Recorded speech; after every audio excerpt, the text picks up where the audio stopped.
The GOAT got big mad on opening night. A USL One club shuts down 2 weeks before the season starts, supposedly. And the official FIFA Fanfest for New York, New Jersey has been canceled. That and more on Monday's edition of Morning Kick Around.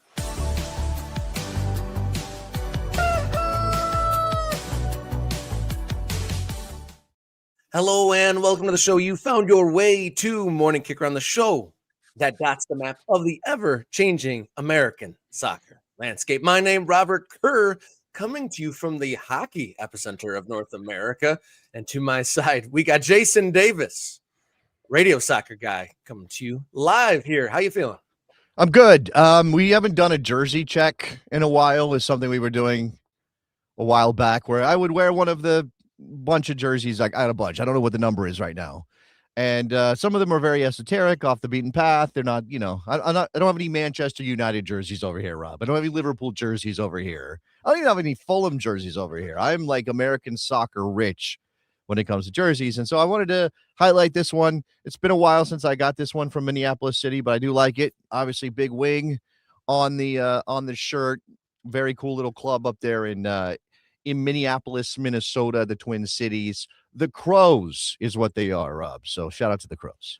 Yeah, fantastic club. They always got something really nice looking there. And you're looking good here this morning. You look surprised. You didn't know that Michigan sent the most hockey players that were on that team that won gold medal yesterday? No. That should not surprise me. No, I don't know why I made a face at that, Rob. Of course, Michigan is American hockey central. Soccer also, but definitely hockey. Thank you to all of our brand new members, influx of channel members, doing great off the back of last week's Morning Kick Around Kickathon 2026. So shout out to everyone who became a member last week and over the weekend. I want to see guys that joined up for the channel. Join the Morning Kick Around Discord server because I'm not sure if everyone has quite migrated over there.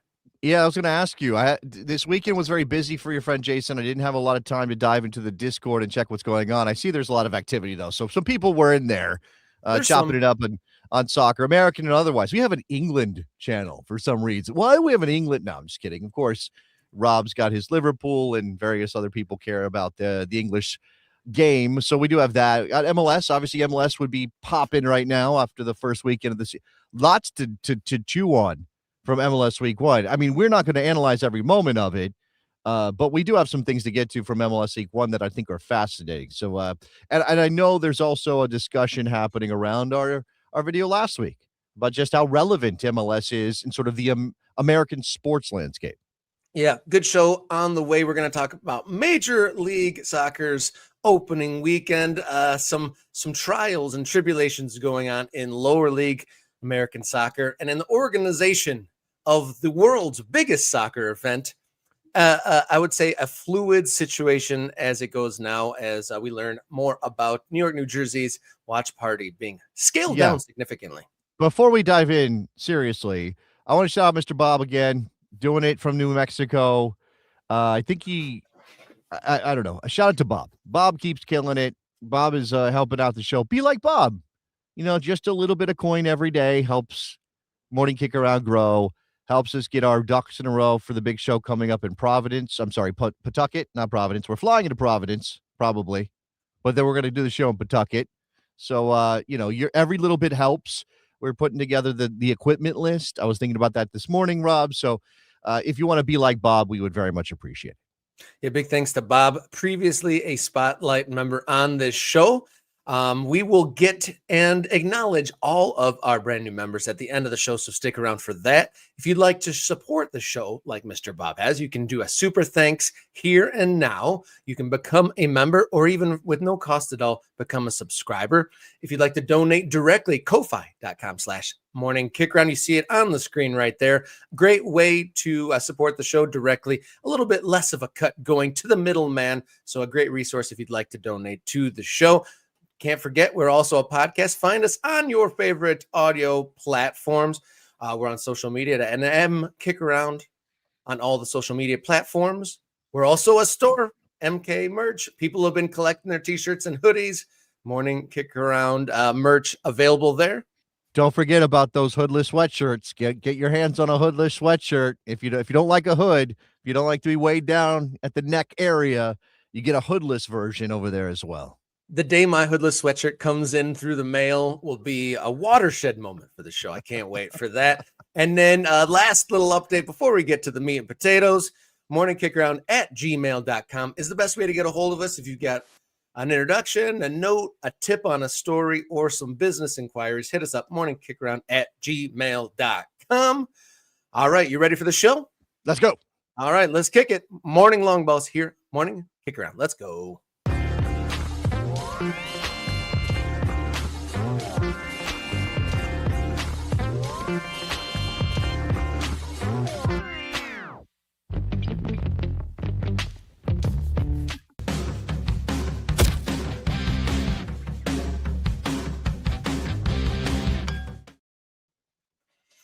MLS Opening Weekend 2026 gave us plenty of action and plenty to chew through.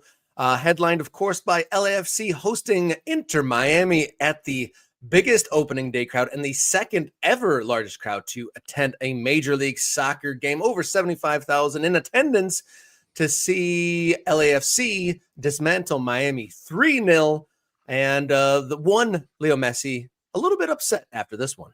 Yeah, let's get to that. I mean, first of all, the game. LAFC is going to be absolutely incredible if you let them get the ball off of you anywhere in midfield, and they will absolutely hammer you on the transition if you're not very conscious of their ability to just tear you apart. I mean, Son had a moment, I think, in the first couple of minutes of that game that could have made it 1-0, went a little wide, but obviously you saw the way they took their chances. They're very fun to watch. I said this on Blue Sky, and this is just something to throw out to the ultras and the viewers this morning, anybody who's watching the show who might pay attention to MLS.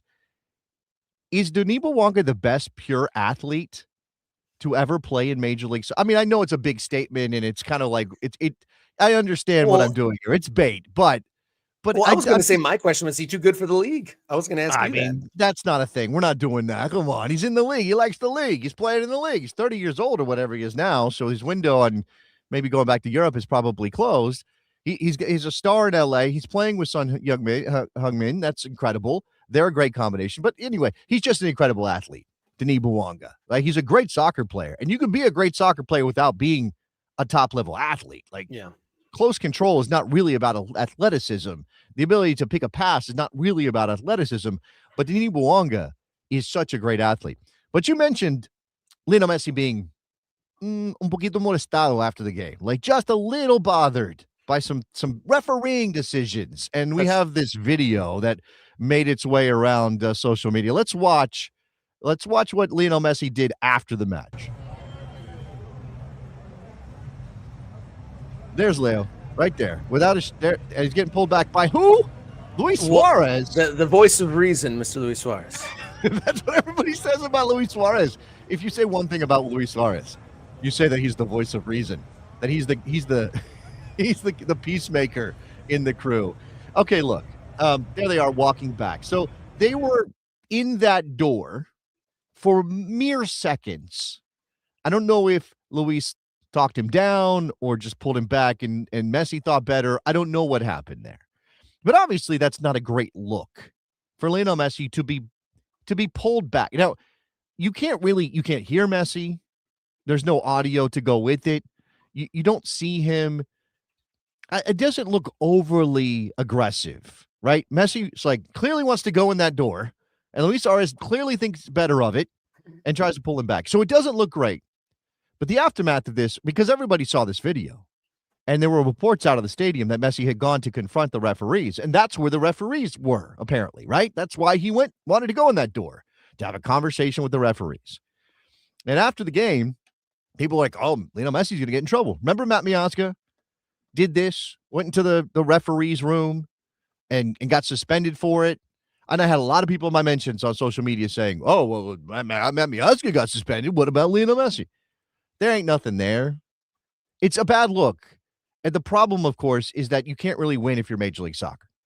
If you say Lionel Messi did not violate MLS policy, because that was not the referees. That's a door to a hallway to a restricted area. And Messi didn't go in a restricted area according to Major League Soccer. And I'll let you decide whether you believe them or not. Doesn't seem to me like there's anything there. Even if he was a restricted door, I don't know. So MLS can say, oh, he didn't violate policy, but that just sounds like, because again, what happened with Miazga, because of the anti-Inter Miami feeling that permeates across MLS fandom, it feels like preferential treatment for Lionel Messi. Yeah, it doesn't look good. I mean, Messi is pursuing the referee after the game. I mean, I would say that was a little bit more of an infraction than just letting it go and letting the game lie as it was and just, shaking hands and saying, we'll get him next time, Tiger. I mean, he had to be pulled away from a door that led to a play. So I feel like they're, at least at the very least, some eyebrows raised, like, well, maybe that's not the best look. Like, young soccer players probably shouldn't get into the habit of following the example of pursuing referees after games in any way, restricted zone or not. It's not the best thing for a pro to do, and it's not a great example. Let's see what our ultras have to say about this. Obviously, if you become a member of Morning Kick Around and you're an ultra, we'll throw your comments up on the screen as we digest. You go through this. Our man Mike here, I mean, if nothing else, it's a sign he actually cares about the game. Dude is a competitor. He hasn't lost that edge, no? I don't think there's ever been a sense. I mean, people love to throw out this MLS doesn't matter. Like, I know Derek Ray was on socials talking about MLS games don't matter. There's no pressure to win. Winning doesn't matter in MLS. We discussed the relevance of the league in a bigger sports discussion. That's not really about whether the games matter or people care about them. He wants to win every soccer game he plays in. Yeah. You score goals in every game he plays in. They're going to have to drag him off the field for him to retire, right? You are not going to get Lionel Messi to go, well, you know what? I've had enough. That's enough for me. I'm good. I'm filled up on soccer. I'm ready to move on with my life. They're basically going to say, Leo, your legs don't work anymore. You got to stop playing. Like, we literally can't let you play anymore. That's the only way it's going to happen. So again, not really an issue. I mean, again, going into the locker room of the referees is a big no-go. He didn't do that, reportedly. Again, I don't know what that door is, but that would seem weird to be the locker room door. Wasn't it glass? It's not the locker room door. It's clearly to a part of the stadium where maybe something, the referee's room is. Messi privilege is a reality we'll get used to sooner or later. Like, this doesn't have to be an example of that, even as it's clearly not great, right? It's clearly not great. If he didn't literally violate the policy as written, Rob, you can't really make something up and punish him, right? You can't fine him for something that doesn't actually violate policy, even if it's a bad look on the part of Lionel Messi. Put Sluggo's comment up there. I thought that was a good one because that was my secondary point, was watching that game. Obviously, long season, opening day, a lot of room for improvement as the season progresses. But when I was watching that game, I was thinking, wow, is the loss of Jordi Alba huge? That was kind of like Messi's mojo partner for a lot of these games since he's moved to Miami. It's always been since they played together, but I think their chemistry is underrated, and a lot of the leadership, because obviously the fullback, I can't remember his name, but he was getting continually burned by Bouanga in that game. Another B note before we move on was I was surprised to see how displeased Son was when he got subbed out. He didn't want his curtain call. It looked like the new LAFC coach wanted to give him like a curtain call because in front of the huge crowd. He did not want that.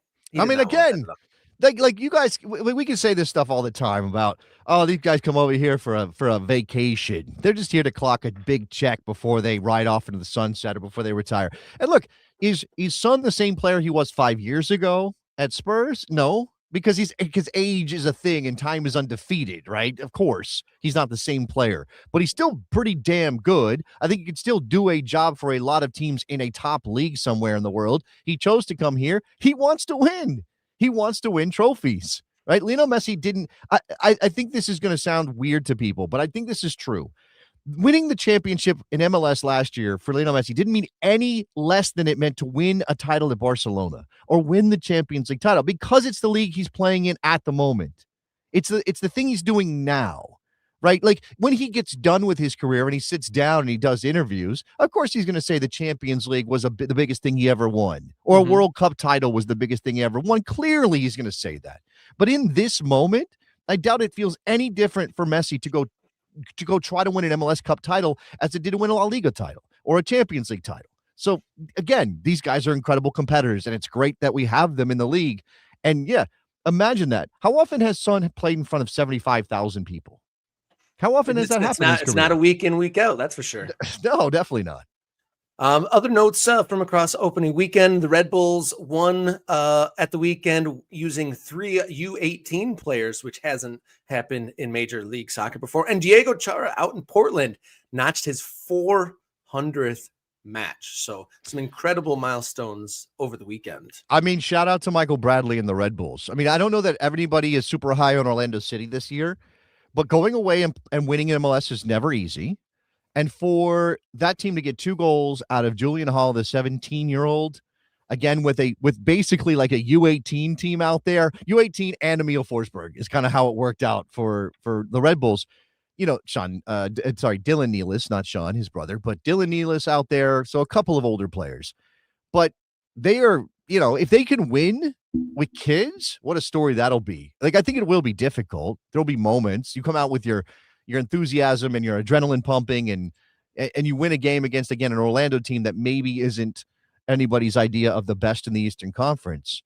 It's probably going to be not easier, but a different ask than being, going away to the West Coast or going somewhere difficult to play, Cincinnati, Columbus, name your difficult environment in Major League Soccer in the middle of June or whatever. I mean, I know we're taking a World Cup break, but at some point it's going to be harder for a team that young to win games. I was impressed by Cade Cowell.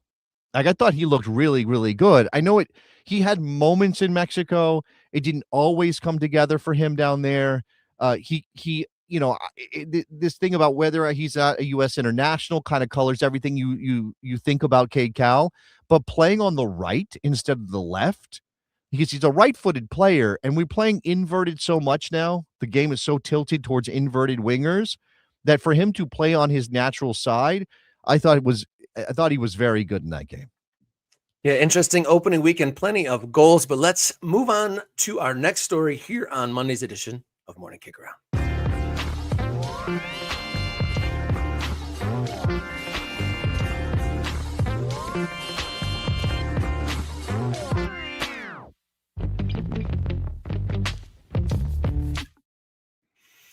All right, another big story that broke over the weekend, according to multiple sources, per reporting from Alex Ashton, USL League One side South Georgia Tormenta has reportedly closed shops 2 weeks ahead of season kickoff. Yeah, I mean, again, we're leaning heavily on Alex Ashton's reporting at Beyond the 90. I know John Morrissey followed up over it. What did he do that at USL Tactics or Backheeled? One of the two. And this is obviously right in our wheelhouse as something we talk about on this show. We're talking about the growth. We're talking about dotting the map. We're talking about abundance theory of American soccer clubs, which is just start clubs, see what happens. Now, the other side of that coin, Rob, is that sometimes clubs are going to die. Sometimes clubs are going to collapse. The next few years are going to be ugly. And well, so that's a thing. Like, again, I ask this all the time, and I don't know that we've ever gotten to a place where we have a clear answer on this. But my question is, what is our appetite for failure?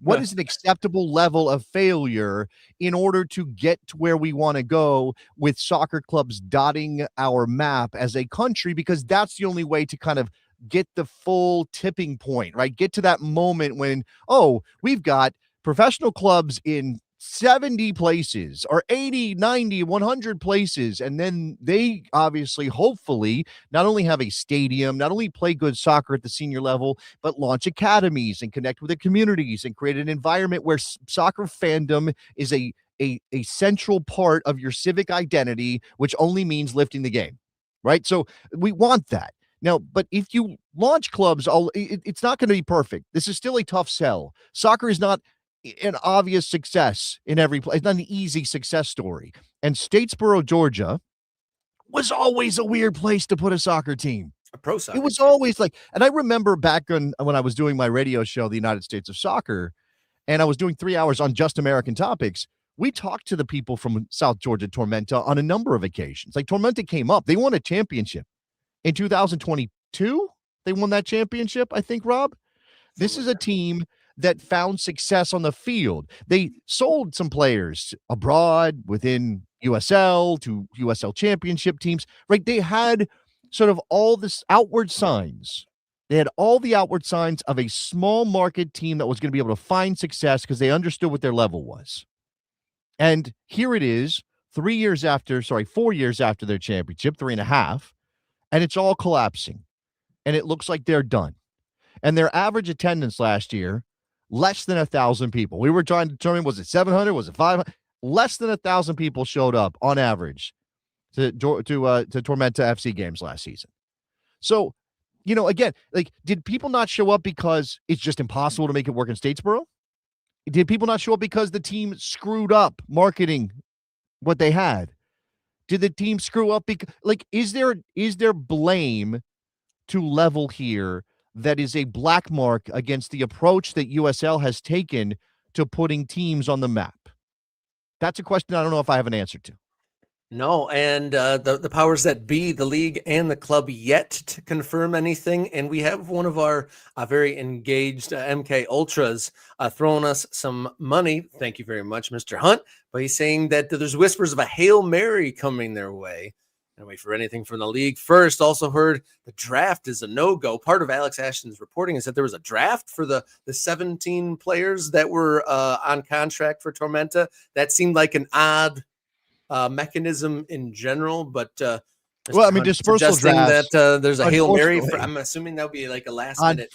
Unfortunately, player dispersal drafts in these situations are pretty common in they've happened, not common, but they've happened in other sports and in other such situations. That you have players under contract, you want to have them go places and not necessarily have their contracts canceled if you can avoid it. Now, again, this is all speculation at this point. We individually here at Morton Kickaround have not been able to confirm this. We've heard some things. We've got our own sources that say the league has been helping out in Statesboro, that the bills have gotten paid, not because Tormenta could pay them, but because the league was paying them. The Hail Mary, maybe there's a loan, maybe there's something that gets them through the season on that front. But everything, it just, again, it reinforces the truth of the matter, which is that these clubs often are just days away from folding at any point, right? Like, the economics are such that unless you have somebody, and this is another part of our sourcing, and this can be kind of a blind item, so I'm not going to identify anybody here, but we have had somebody say in some situations, you have ownership who's like, no, I can't afford to lose that money. That's definitely going to be lost. Like, this is a money losing enterprise from the get, especially as a startup club. And so somebody else comes in and goes, okay, well, I'm okay losing $3 to $5 million a year for a while to see if the value, and again, like we talked about this with MLS valuations, we talked about this where on the Kickathon, that, is MLS a Ponzi scheme? Are you bringing in new expansion money to pay back the people who invested years ago, and therefore everything is smoke and mirrors and none of it is actually real?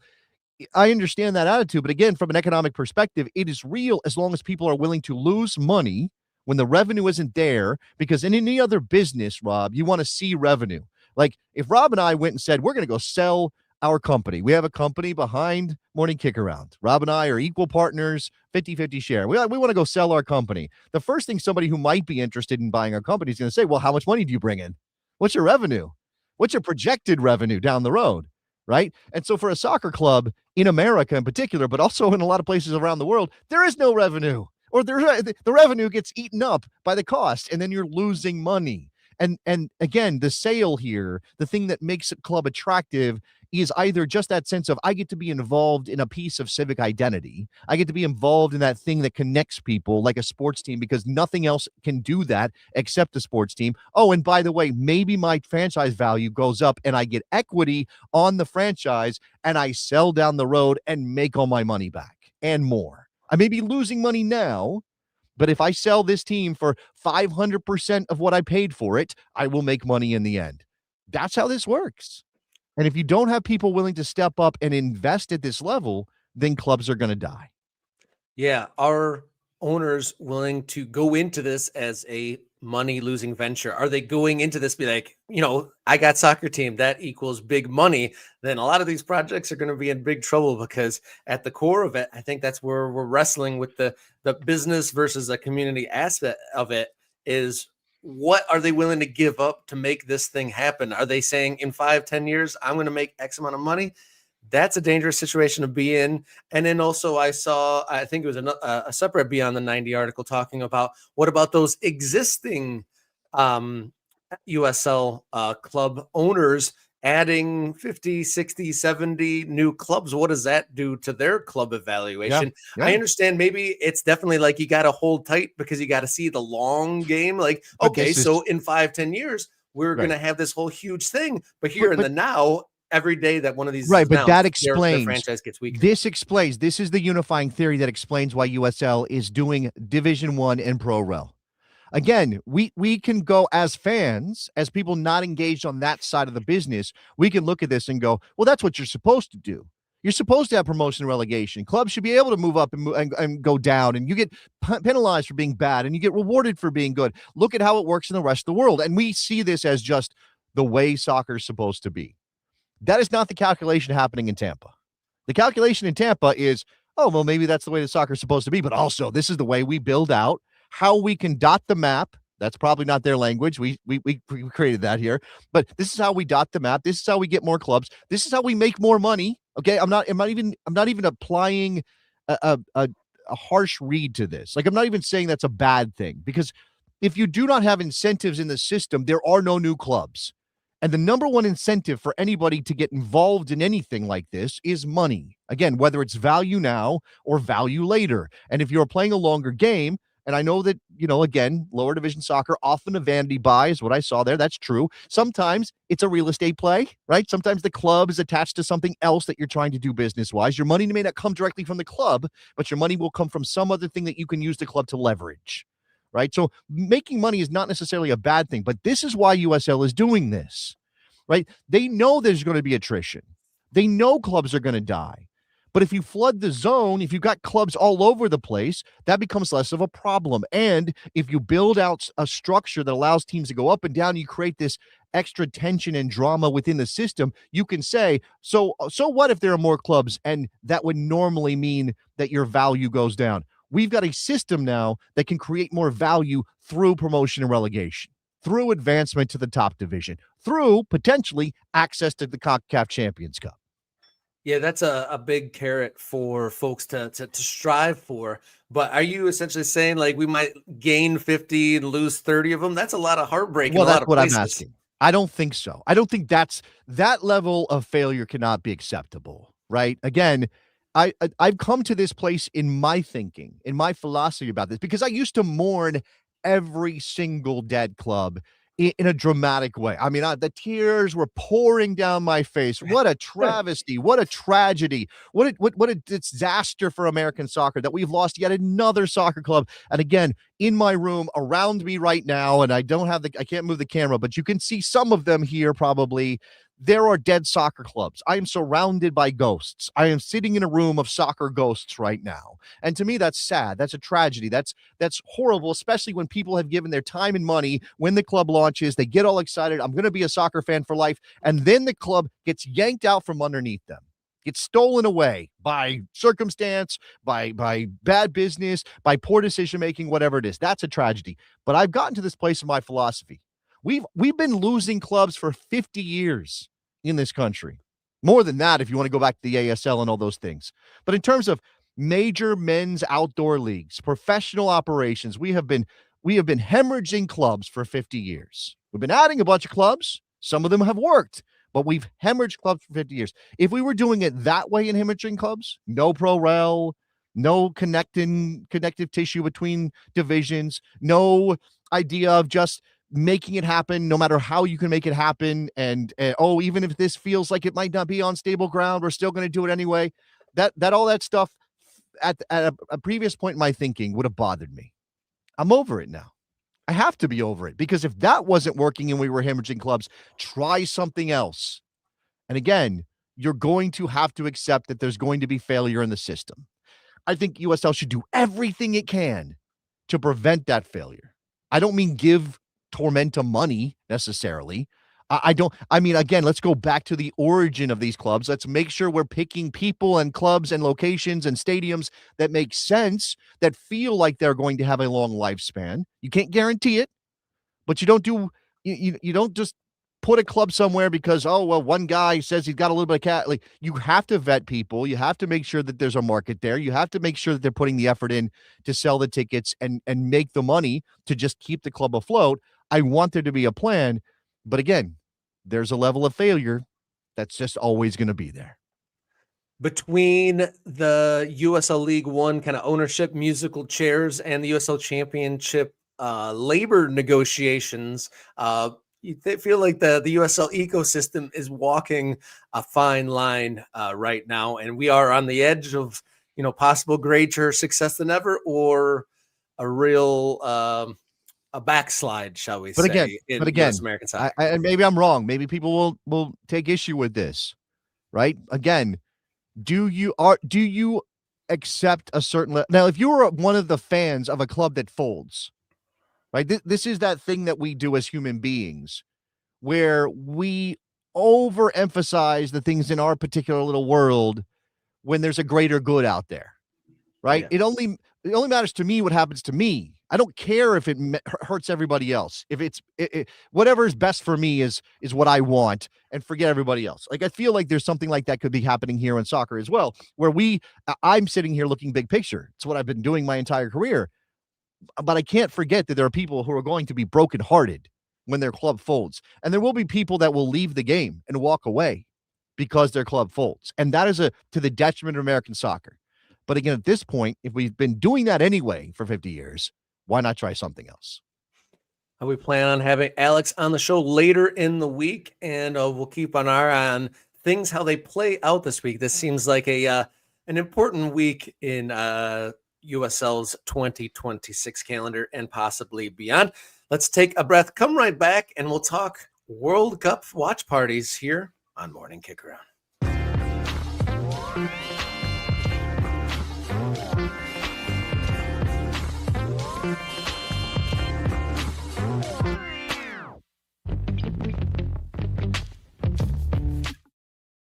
Welcome back in on Morning Kick Around. Next story up is a World Cup story. So we'll let you guys know that World Cup coverage is brought to you now by Oakland County Football Club, celebrating 10 years of summer soccer in Southeast Michigan in 2026. Visit Oakland County FC online or on Instagram. Check out the season calendar, player announcements, and programs being launched in 2026. OCFC looking for the first Great Lakes Division Championship. Very exciting year on the way. But the news at hand, World Cup Fanfest at Liberty Park, New York, New Jersey, canceled, Jason. Canceled. Are we surprised by this? Are we shocked? Is anything around the World Cup that might happen between now and kickoff of the tournament going to shock us? I don't think so. I mean, it's extremely disappointing.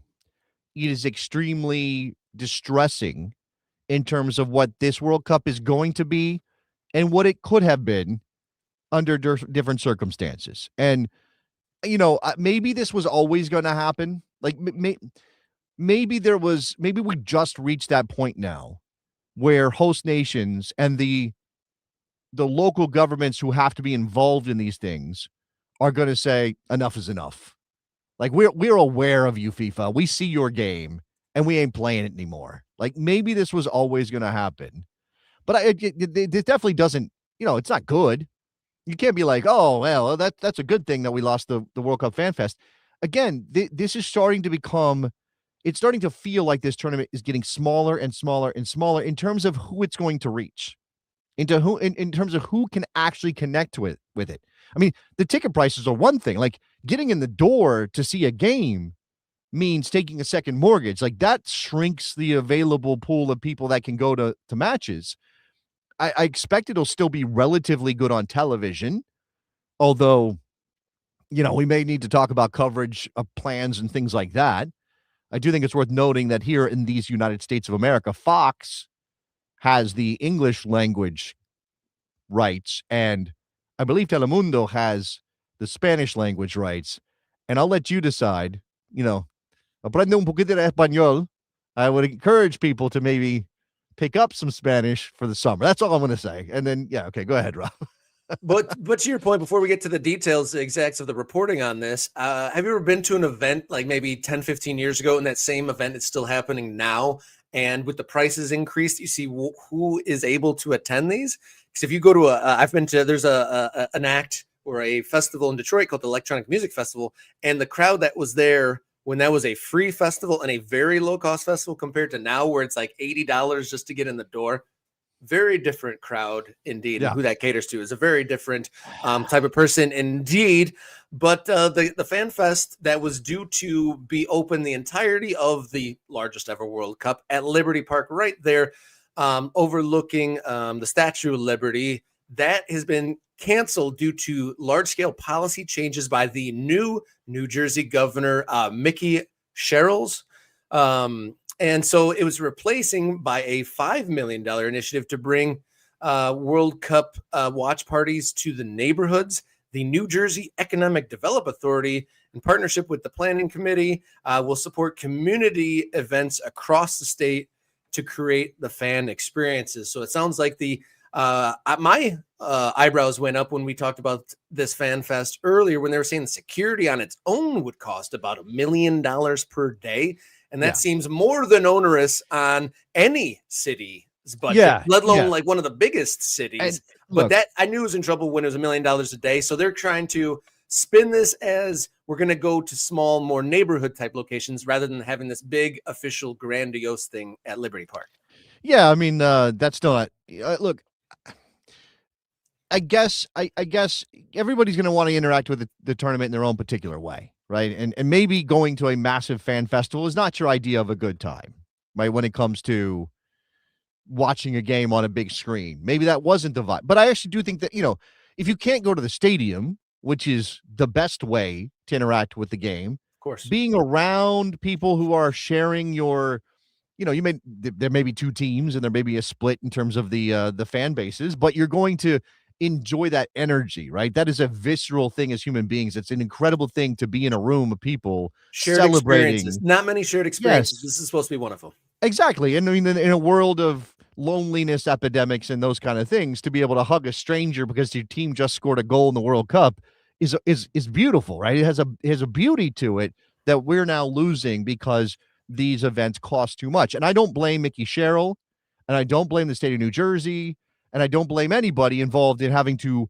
write checks for things like security when FIFA is like, no, we're not doing, that's not on us, that's on you. Like we're only the benefactors, not the providers. We're blessing you with our incredible product, the World Cup. We are going to extract millions of dollars from your economy, but you have to pay to do anything like a fan fest or whatever. So, again, like, it's just sad. It's more than anything, I'm just saddened by this, right? We have the story in Foxborough where right now the city of Foxborough is not licensing the games or not approving the games that are supposed to be played in that stadium because of the security costs, because FIFA will not pay them.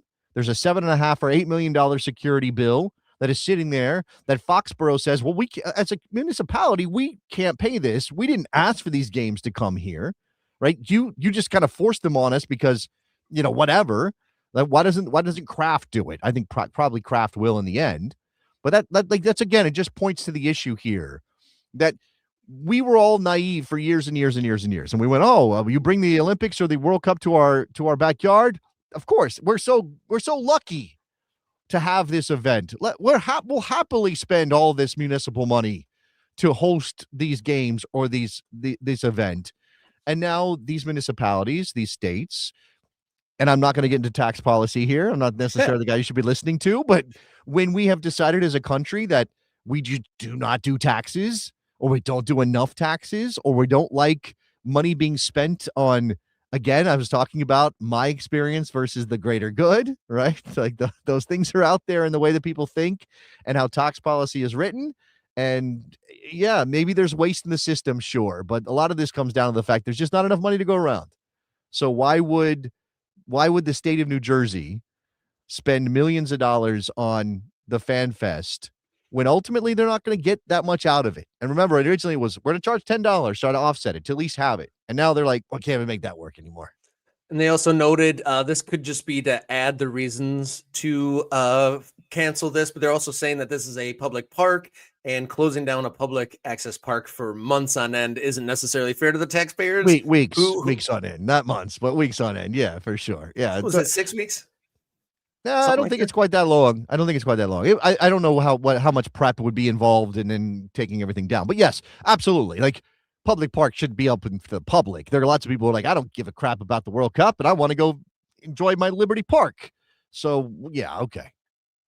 Yeah, it's a tough place to be in, and we're still. I want to remind people that we are scouring the news for good World Cup news to present some positivity. But in this planning, I guess planning big things are difficult. I have a nice World Cup story. It's not like a wonderful big time thing. It doesn't rise to the level of canceling a Fanfest in New Jersey, but multiple teams have decided to base themselves around Kansas City, Missouri, right? Which is not most people's idea of like one of the foremost American cities. No offense to Kansas City. It's wonderful. I've been there plenty of times. I like it. I think they've upgraded the airport since I was there last time. That's the only issue I really have. And they have some of the best Fanfest reactions whenever you see them too. Well, yeah, look, and Kansas City shows up, and we've seen this. Yeah.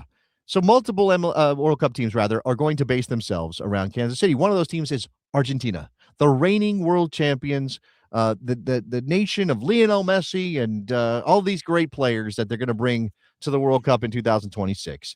And the story I read was, while it was down to facilities and location and things like that for why they decided to base themselves there, and I think Argentina's playing in Kansas City, apparently they also wanted to go eat the Kansas City barbecue. And I think I don't know where I saw this story. I think it was in a Kansas City Reporter, somebody out there, Kansas City Star maybe. Yeah. Well, anyway, the story is they wanted to have the barbecue, and Argentina is famous for their meat, right? They love the red meat down there for sure. Yeah. The asado culture in Argentina, like, if anybody does cooking meat on an open flame more than Americans, it's Argentinians. Okay, they go hard on this stuff, and they went to eat barbecue in the Kansas City, and they were blown away by the quality and the flavors, and they ate apparently they gorged on everything at this restaurant that they took the Argentine contingent out to. So there's a nice story, cultural exchange, I think. And honestly, you're chuckling about it, but that really is what it's all about. And I have enjoyed seeing where all the different national organizations for their teams are setting up shop, because there's some varied towns across the United States that are going to have a different contingent of players and people in their towns for a few weeks. And I remember when I lived in England in 1996, the Croatian team did a training in my little village in England, and that hung with me for the rest of my life. And so those memories could be made here in the United States. Let me shout out. So again, Ultras, comments on screen, become an Ultra so your comments appear on screen. But I'm seeing that we have a viewer today saying that their brewery in New York will be closing down the street in their city. Their city has 30,000 people in it. Not a massive town, but they've got 30. They're going to be closing down the brewery, closing down the street rather, for a block party and outdoor viewings around the World Cup. Now, and that's the kind of thing, like, obviously towns can choose to do that at a different level than a massive, a state expense in the park and a public park. Like, again, it's up to the individual location if it makes sense for them. This isn't tied to FIFA. This is just them doing it probably for commercial reasons, right? Like, if we get a permit to close down the street and we show games, all the local businesses benefit because people come out to watch the games and they buy the beer and they buy the, whatever it is in town. Like, that kind of stuff is going to be hopefully the thing that makes this a successful World Cup for America in terms of people watching the games and experiencing them together. And I'm hoping, I guess we could take this on ourselves, Rob, but we'd have to do some legwork. And then obviously people like this in our chat, we need like a full list of those events, or we need to like create another map maybe that outlines where those things are happening and get a register, because to me, that is how I think most people are going to interact with this if they're not watching at home. And watching at home, can be good, but it's obviously solitary. You want to go out to the bar, you want to go out to the brewery, you want to go out to the street festival that is a small one in your town or down the, whatever it might be. maybe avoid the FIFA branded stuff. Maybe avoid the big show or whatever, the thing that's costing millions of dollars if there is one in your town. Maybe go and support local businesses around the World Cup. That's the move. You're saying we could create a local watch party spreadsheet so that all these different places are available. People learn all that. And then that's honestly when I saw the prices and the locations of all the events, that's what came to mind for me. And hopefully we're able to put something together here locally in that vein. At the very least, the projector on the garage in my driveway, invite the neighbor over at the very least, but hopefully something a little bit bigger than that. But I'll do it if I'm forced to. I don't know exactly what my schedule is going to be. I imagine I'll be working some of that World Cup period, maybe away from home.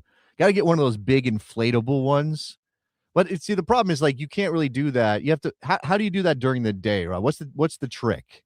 You'd have to have an LED screen that you can see without, in broad daylight. You'd have to have a video board rather than a projector. That's what I'm saying. Projectors don't work during the day, so it's a little bit of an issue with I'm going to put up the big inflatable screen and get my projector out. All right, find your local watch party, community-driven breweries in towns in New York. Hopefully, that's happening across the country.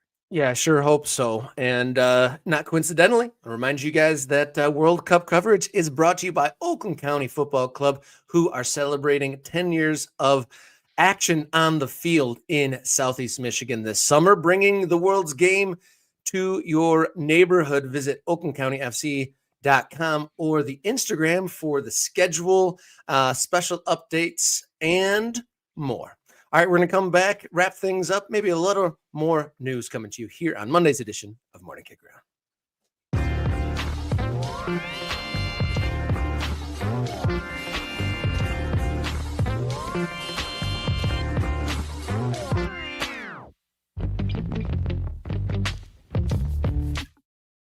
Welcome back here on Monday's edition of Morning Kick Around. Another piece of news, busy weekend, lots of stuff happening over the weekend, but in a turn in Mexico, violence has erupted near some World Cup venues. Obviously a bad situation in general, just from a human perspective, but also very near to some venues, and some Mexican professional games had to be postponed over the weekend.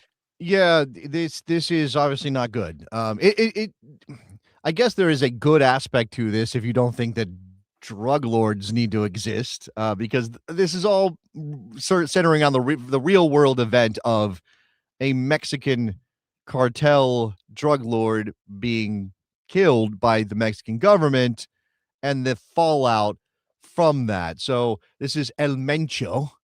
He is the CJNG leader. I'm going to say okay, that's tough to say. A lot of vowels in there, a lot of sounds in there. So in Mexico they canceled the Clásico Femenil. So this is the match between Chivas and Club America on the women's side. That got canceled. There was a postponement of Querétaro and Juárez. Pumas Rayados, I guess, kept going in Mexico City. This is all, by the way, I'm leaning into John Arnold's reporting on his Blue Sky account for this. And he pointed out, just a couple of miles away from the Guadalajara venue, Akron Stadium in Guadalajara, there was one of these buses that the cartel had turned over and lit on fire in response to their leader being taken out by the Mexican government. So, I don't know. I mean, again, if you're going to host a World Cup in 3 different countries, you're going to kind of have to end up in places like Guadalajara. But Guadalajara, is in a region where there is a lot of this, right? And I don't expect that FIFA is going to change their mind about venue 3 months before the games happen, or 4 months or before the games start in Mexico around all of this. But it's just another chilling effect on what people might engage with when it comes to the World Cup, Rob. Yeah, I know. I mean, hard to take anything that you see comments online seriously, but I know folks like our friend Travel Football Fan elected to get World Cup tickets in Mexico rather than the United States due to the pricing, and the resale market isn't the same over there. And then there's obviously the whole ICE issue and people trying to maybe avoid traveling within the United States. But here we see other things outside of the sports world, outside of the soccer world, having an impact on people's desire to come to another host country. I mean, you see videos of people like running away from armed people at airports and tourist locations. I mean, even if this wasn't near a World Cup host city, I'm sure that would still make people debate their selection of, do I want to put myself into that situation? Do I want to spend the money to have that even be a possibility that I get caught up into some sort of a widespread violent situation? So it's another notch in the difficulty meter here in the world we live in 2026. But I guess prayers to those who are caught in the middle of it, and hopefully that gets resolved. I don't even really know what to say other than, that's out there, and hopefully things can return to normalcy in the sports world and regular life can return to normal for the folks there. But just, I guess, just that note from us on that. Yeah, I mean, again, like I'm not so familiar with the moment in Mexico and the politics of this, and not just the politics, like the importance of something like this and the good or the bad for the people of Mexico, and ultimately what matters for Mexico and for Guadalajara and for the people who might have to interact with a world filled with these cartels is whether or not their lives are improved with the death of a cartel leader, or if this, again, if the idea is the government's making a statement and ultimately this creates a worse situation, that's what's most important. Forget the World Cup. But again, you're hosting the World Cup. It's coming in a couple of months. If the government takes this decision, it's going to have an impact on how people think about interacting with that tournament. And so I will defer to John Arnold, and hopefully we can get him on the show in the near future to talk about what the situation in Mexico means for the summer tournament. All right, I think we'll take a breath one more time, come back, and we will attempt to acknowledge and pronunciate all the screen names of all of our brand new MK Ultras. You don't want to miss that. Come right back here on Morning Kicker.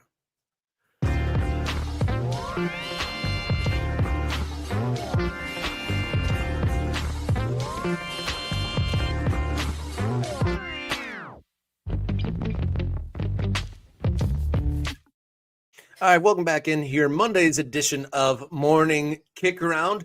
Our marathon episode last week was a big success. We had a lot of fun. Thank you to all of those who participated and helped support. We raised some money. We got a lot of good content on there. If you haven't seen it already, go back and revisit the live show Morning Kick Arounds Kickathon 2026. We had some awesome podcasters, some historians on there. We had Travel Football Fan. We had Matt Doyle on there talking about the new era for him in MLS coverage and a whole lot more. But one of the biggest things coming out of there is a whole swath, I think 50 plus new MK Ultras. And so I want to give some shout outs to some of the latest folks that joined since then. Matthew Lund 6824, our latest and newest MK Ultra. So we want you to dot the map, Matthew. Going down the list just a couple days ago, Sales Operative 7179, Sean _Mara, Barfy Yuk, he joined a couple days ago. Wizard of Is, Matthew _Gene, Phil Zitzelman, welcome aboard, Phil. I can't. By the way, I just want to say I'm not seeing these. Where are you seeing them, Rob? I mean, maybe it's not fair for me to be like, oh, questioning your pronunciation. I think you're doing the best you can. I'm just not seeing what the letters are to ponder whether you're getting close to the right ones or not. But anyway, go continue. Okay, so I have to go back here. I accidentally clicked off the list while I was trying to screenshot it for you to show my work. No, it's okay. But I'm bringing it back up. But there's quite a few, and I really want to give a shout out to everybody. So I think you'd laugh at my Barfy Yuk pronunciation. But anyway, Hunka Papa 1, Handle 6478, Master Boy 4597, Joe, a.k.a. FIFA, in the mix. Then we got Allison Corona 6926. I believe you said Allie is a long-time Best Soccer show. Time. Yeah. So welcome into our side of Jason Davis's soccer talking world. Sharks Boys 2011. Then we had Miles Broom, Tiago TV Lou, Bulkier's Sphinx. A Bulkier Sphinx is that one. Bulkier Sphinx. I'm looking at these now, Rob. I'm not going to question you. I'm just going to let you go, but I'm seeing them as you read them. JB Tolerate. Is that one? I just think that's a bunch of letters, but sure, you can. We got Tim McDuff in the house. And then we have Stutz boy Frederick Neal. I'll go with Francois Christian. I am Chad Irwin, Matt Potter, WST Pitchbot, Real Wicked Brew, M Dust, 9 Calorex, Who TF is Greg, Marion 006, DJ Marlin. White 25. Marlin 006. Marlin. What did I say? You said Marion. That's Marlin for sure. Continue. My apologies, Marlon. Shout out to you. Al Medi 777, Levi B Porter, Jason Kenzira. Hello to you. Thank you for hopping along. Then we have how about you do this? TSUK 1620. Is that? No, that's good. TSUK 1620. It's not Souk. Souk one? I don't know. I think it's probably, I think you can just say it that way. All right. Zelio OS, David Hirks, Cello Head Reborn. Cello Head Reborn. Yeah, shout out. Hey, Mid Michigan Social Dem. Hello, a fellow Michigander by the sound of it. Destroyer of Judas, Cyan Double. It's _Saber HG. Ian. Then we have Eric Peltier, Fazimoto, TKC 4744. What do we have for you just joining us? These are all our brand new MK Ultras. We keep on going down the list. Jose Candelario, and then we have Smeared Dolphin, Your Digital Knight, Soft Drink Master Ash. Soft Drink Master Ash. Then we have Ars Men's National Team Footy, First Player Tokens, Dakota Curtis, Hidden Shark, Dev _RB 5086, Dan Kane Mags. Then we have Brad K 1406. I've been told that music might help this along. It's not the right music. All right, we got a couple before we get to Okay, I got to turn that off. It's actually cut off your mic. So continue. All right, we have Advent, Bill Barrett. Shout out to Bill, Champ One JT, Johnson, Felix, and James Toomey Black. So we have that's all the MK Ultras that have hopped on board during and since Kickathon 2026. So thank you, all of you, for joining in, and then set an alarm if you accepted a gift membership. And I did see 5 more donated in this show, so thank you. No, we got 5 from Billy Bob. I saw those got scooped up. Got 1 from our man Jay Hunt in Lexington or in Kentucky, and we got 1 from Patrick as well. So you guys are killing it. Thank you so much. And obviously Jay Hunt as well with his comments, hooking us up with information about Tormenta, as that's happening in the American soccer world right now. So shout out to our guys. Yeah, WST Pitchbot getting some love from the chat as well. Always a fun one. And he hopped in during the live stream as well, I believe. So thank you for all the support, and set an alarm to become a continued member of the channel if you were gifted a membership today or last week. We'd love to keep you along for the ride and help support the next step and the next level for Morning Kick Round. There you go. All right. Next step. Help us out. Again, I'm sorry. I was distracted by some business over on the other side. But we've got a lot coming up on the show in terms of growth. We do have that live show in Pawtucket coming up on May 9th. So I didn't bring the graphic. I didn't bring my visual aid. Rob, we got to get the visual aid back in here so people can know what's coming up with the big show on May 9th in Pawtucket, Rhode Island at Centerville Bank Stadium, home of Rhode Island FC. As we've said, that'll be the home date against the Tampa Bay Rowdies. If you're going to be in New England, Rhode Island, Pawtucket, Providence, anywhere nearby that weekend, make sure you come see us. We will be out and about in the Blackstone Valley as well ahead of the game on Friday and potentially Saturday morning. I believe kickoff is evening, late afternoon, something like that. So we'll keep an eye on all those things. May 9th, morning kick around coming to Pawtucket, Rhode Island.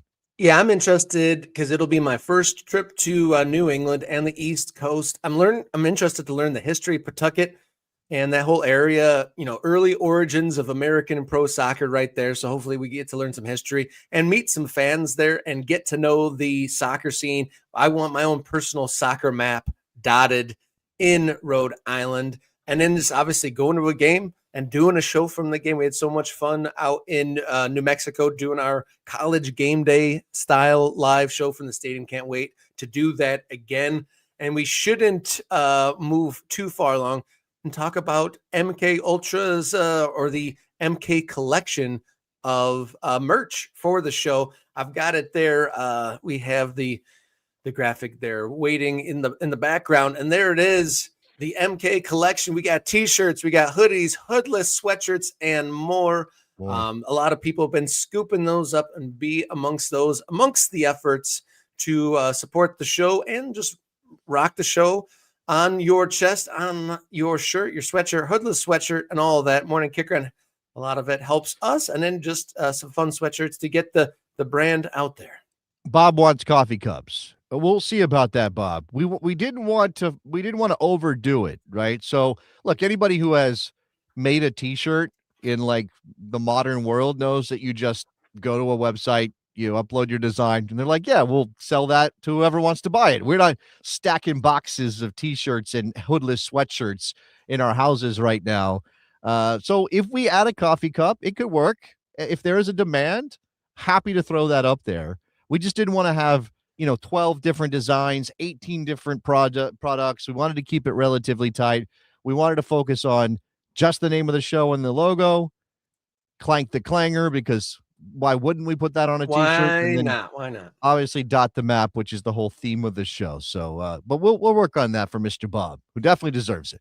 Yeah, definitely deserves it in a coffee cup. Everyone uses them, and I know there's definitely viewers that love to come early in the show for the live stream and have their coffee and their soccer talk. And just also wanted to say just thank you to everyone who's hopped on board. I know it might have been arduous to have me rattle off all those new MK Ultras, but I really want to say thank you to everybody out there for doing that. And then on Friday, as it's become our tradition to dot the map with all of our new folks. For all those new MK Ultras, we've added a few of you, but definitely not the entirety of our new, 58 or so new members. Yeah. Get into the Discord. I think the link that is posted right now should still be good. I think I put it up on Friday, so it's good for a week. If it doesn't work for you, just send us a message by whatever means necessary, and we will update the link.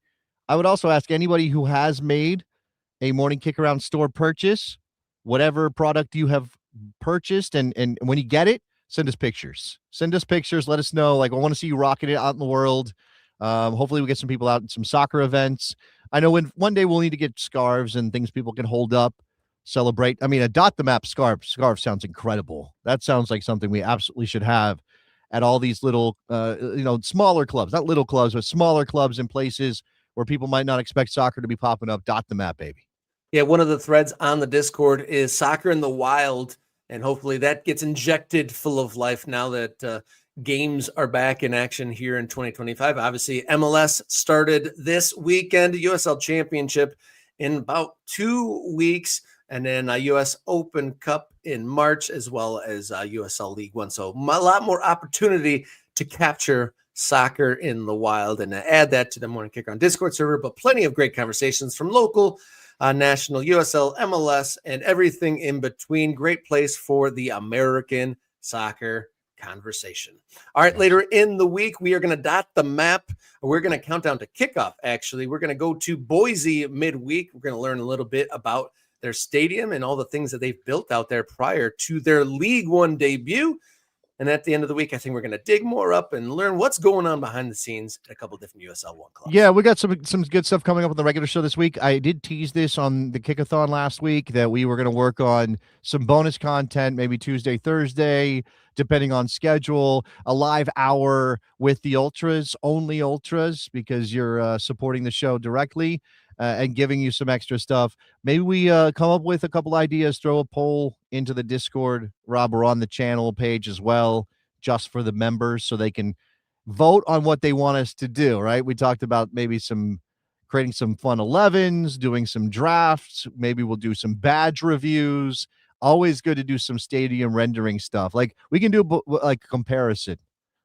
Stadium rendering versus the finished product and see just how close these stadiums came to what they were selling us in the beginning. Renderings before and after. I think that would be maybe embarrassing, but definitely a good look and something fun. Maybe an odd American soccer name, all-time 11, and I would nominate PC for maybe first team All-American soccer name for PC. Name. I still couldn't believe that. I was like, that's not initials. That's actually his name. But anyway, that's a digression.